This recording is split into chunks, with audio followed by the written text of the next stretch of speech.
Hello guys, welcome to my channel. આજે આપણે બનાવવા જઈ રહ્યા છીએ ઉત્તપમની ચટણી.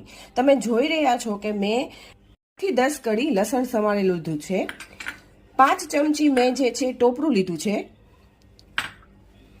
8 નાની સાઈઝની ડુંગળી જે છે એને જુલિયન કટમાં કાપી લીધી છે.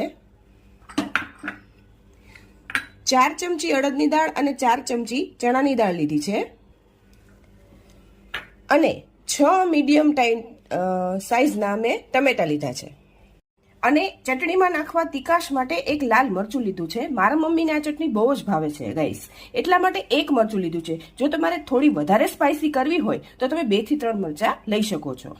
ચટણી ખાટી બનાવવા માટે મેં અત્યારે આંબલીનો યુઝ કર્યો છે. અત્યારે ટમેટા ગાઈસ એટલા ખાટા નથી આવતા. જો ટમેટા શિયાળાની સિઝનમાં ખાટા આવતા હોય તો તમે આ આંબલી સ્કીપ પણ કરી શકો છો. અને 6 મીડિયમ સાઈઝના મેં ટમેટા લીધા છે. તો ચલો આપણે એકદમ ટેસ્ટી ચટાકેદાર ઉત્તપમ સાથે ખાવાની લાલ ચટણી બનાવીએ. આપણે એક લોયામાં 2 પાવડા જેટલું તેલ નાખશું. થોડી હિંગ નાખશું.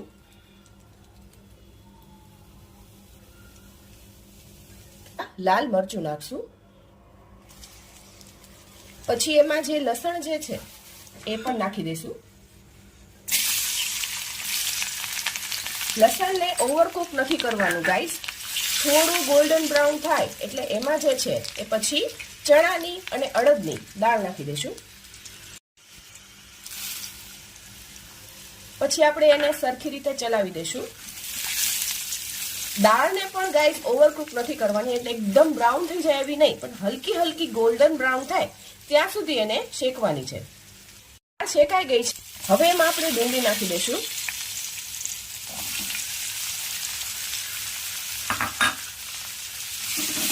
ડુંગળી જે છે એની મીઠાશ જે છે એ તેલમાં ન ભળી જાય એનું ગાઈસ ચોક્કસ ધ્યાન રાખજો. ખૂબ બ્રાઉન નથી કરવાની, એને એકદમ જે છે હલકી હલકી શેકવાની છે.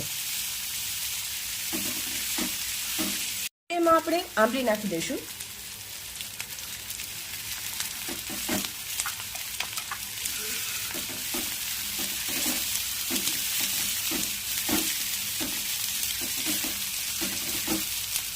ગાઈસ, તમે જોઈ શકો છો કે ડુંગળી જે છે એ જેવી ચટણીમાં જોઈએ છે એવી જ ચડી ગઈ છે. એટલે હવે આ ટાઈમે આપણે ટમેટા નાખી દઈશું.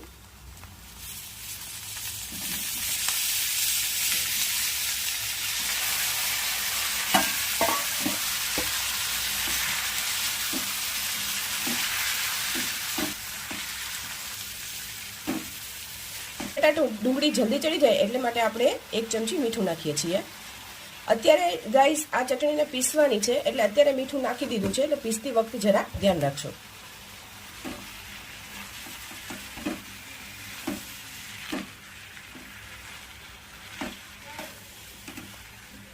હવે આ જે છે ડુંગળી ટમેટાને સરસ રીતે આપણે ઢાંકી અને ટમેટા જ્યાં સુધી પોચા ન પડે ત્યાં સુધી આપણે એને ચડવા દઈશું. તમે જોઈ શકો છો કે ટમેટા ડુંગળી સરસ રીતે ચડી ગયા છે. હવે આ સ્ટેજ ઉપર આપણે ટોપરું નાખી દઈએ છીએ.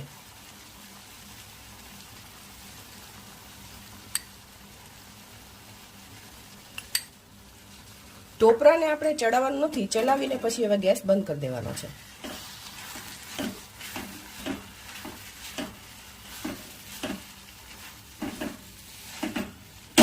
મિશ્રણને આપણે ઠંડુ થવા દઈશું અને પછી આપણે એને મિક્સચરમાં ક્રશ કરી નાખશું. આ ચટણીને હવે હું મિક્સચરમાં પીસી લઈશ. તો મિત્રો કે આ ચટણી જે છે હવે તૈયાર થઈ ગઈ છે. આ ચટણીમાં જે છે આપણે લીમડાનો વઘાર પણ કરીએ છીએ, પણ અમને આમનામ જ ભાવે છે એટલા માટે હવે અમે આમનામ જ આ ચટણી ખાઈએ છીએ. તો તૈયાર થઈ ગઈ છે ટમેટાની ટેમ્પટિંગ ઉત્તપમ સાથે બનાવવાની લાલ સાઉથ ઇન્ડિયન ચટણી. જરૂરથી ઘરે ટ્રાય કરજો મિત્રો, અને કોમેન્ટ કરજો, લાઈક કરજો, સબસ્ક્રાઈબ કરજો.